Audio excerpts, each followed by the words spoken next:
Retour sur le plateau de TV Finance, nous sommes dans la rubrique Chrono CAC et nous retrouvons Hervé Dupré, trader pour compte propre, fondateur du site carltrading.com. Bonjour Hervé. Donc le plan de relance a été approuvé par le Sénat aux US. Il doit passer à la Chambre, au vote de la Chambre aujourd'hui.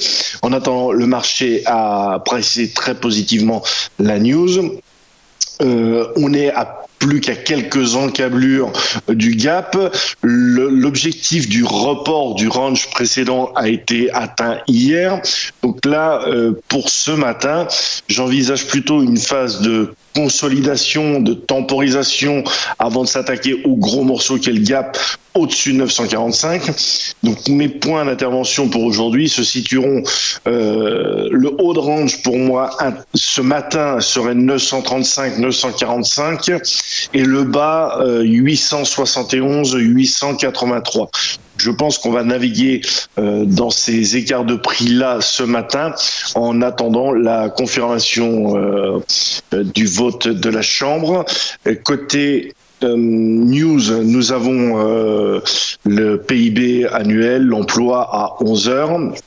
Cet après-midi, le Redbook aux US.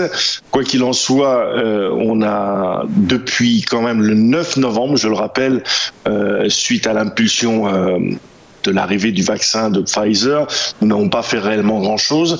Hier, avec cette ouverture de la semaine, nous sommes montés relativement fort.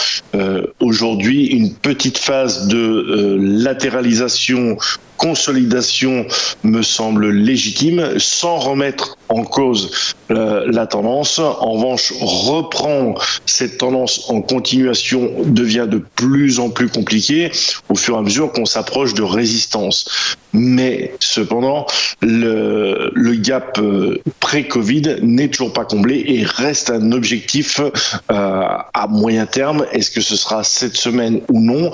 Ou est-ce qu'il va y avoir un petit gravier dans l'engrenage haussier auquel nous assistons actuellement?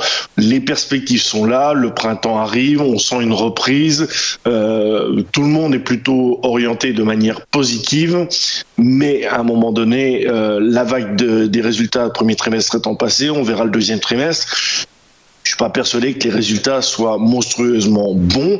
Cela dit, le marché reste haussier, donc on essaie de le travailler dans la tendance avec des petits écarts et en restant très très attentif aux soubresauts, surtout côté US, qui particulièrement côté tech, commence à montrer des signes de rotation sectorielle, on va dire. On a l'impression quand même que la value reste à l'ordre du jour, ce qui convient plus au CAC 40. Le pétrole est beaucoup monté aussi. Donc cela fait un ensemble de choses qui a porté le marché et à un moment donné, je dis pas qu'il va y avoir une grosse correction puisque graphiquement on est plutôt dans une totale configuration haussière. Cela dit, elle devient difficile à acheter.